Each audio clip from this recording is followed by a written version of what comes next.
동덕 D공에서 나온 거, 그리고 상명 서울에서 나온 주제, 서울여대 산디에서 나온 주제의 형식들을 어느 정도 머릿속으로 기억을 해두고 있어야 된다. 그리고 나서 이제 이쪽으로 넘어와야 되는 것들이, 지금 여기 있는 거의 특징은 선생님이 주제지를 다 흑백으로 줬다라는 거야. 뭐 출제지 같은 경우도 흑백 소재들인 거고, 지금 이거 골프공 같은 경우도 흰색에 거품기도 금속으로 되어 있는 무채색, 흑백으로 되어 있는 사진, 방울도 흑백, 노끈도 흑백, 박스도 흑백으로 줬고, 금속으로 되어 있는 팽이하고 이 주사위도 물도 다 흑백, 무채로 되어 있는 것들이고, 거품기하고 전구, 뭐 전선 같은 경우도 흑백으로 되어 있는 소재인데 얘는 의도적으로 불의 색상을 이렇게 넣어준 거고, 전구와 계란 같은 경우도 하얀색 계란도 있기 때문에 하얀색 계란과 투명한 유리, 그리고 금속으로 이루어져 있는 소재다. 유리잔과 금속으로 된 거, 커피잔, 물, 이런 것들도 다 무채색인 상황인 거고, 어제도 선생님이 얘기했듯이 색채에 대한 부분들의 조건 상황을 분명히 줄 가능성들이 있어. 이번에 단족 패드에서 나왔었던 그 G샥 시계하고 그 주사위 같은 경우도 색상 변형이 다 가능했었던 상황이었단 말이야. 만약에 이런 흑백 상황에서 내가 컬러를 처리한다면 어떻게 할 것인지 좀 염두에 두고 갔으면 좋겠다.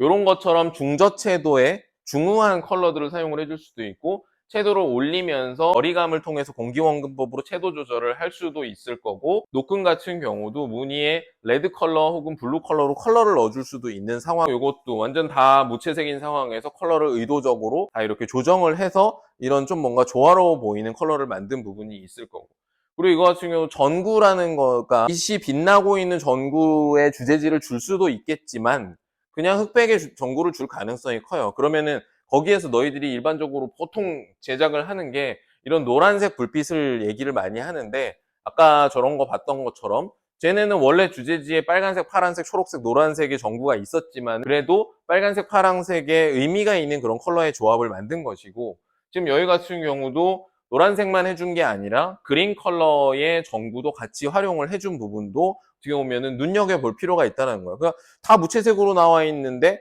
여기에다 빛을 키워주고 물에도 색채를 한색 계열로 넣어주고, 그러면서 이제 이 거품기에는 고유한 색상을 그대로 활용을 해준, 그러다 보니까 얘네가 같이 조화로우면서 시선은 여기에 쏠리게 된다라는 거거든. 노른자가 가지고 있는 그 채도에 대한 부분들을 그래도 극대화시켜서 살려주면서 바깥쪽에서의 밝음, 안쪽에서의 어두움으로 대비감을 좀 만들어주면서 이런 포인트 역할을 해주는 거. 그리고 전구에도 한색 계열의 컬러를 넣어서 한난의 대비가 좀 일어날 수 있도록 처리를 해준 부분들.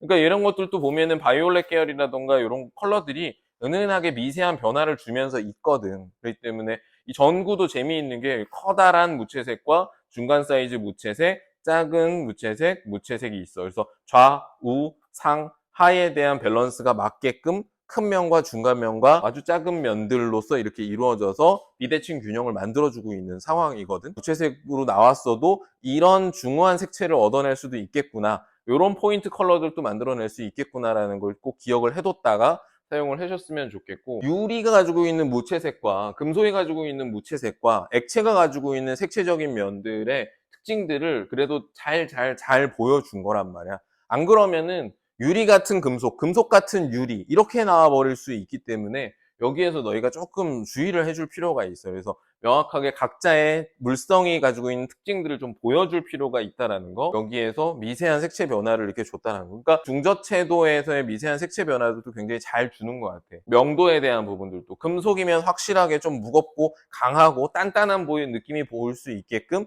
좀 톤을 이렇게 강하게 집어넣고, 나머지 애들 같은 경우는 물성에 따라서 소프트하게도 들어가고 대비를 만들기 위해서 일부러 밝게도 해주고, 그런 요소들을 잘 활용을 해주고 있는 것 같으니까 지금 여기에 걸려있는 6개의 작품들은 주제지가 다 흑백으로 출제가 됐었다라는 거고, 만약에 시험장에서 나온 소재들의 컬러가 이런 애들처럼 막 의미심장한 그런 컬러로 나와 있는 주제지라면 그 컬러를 그대로 활용해 주는 게 맞다라고 보이고요.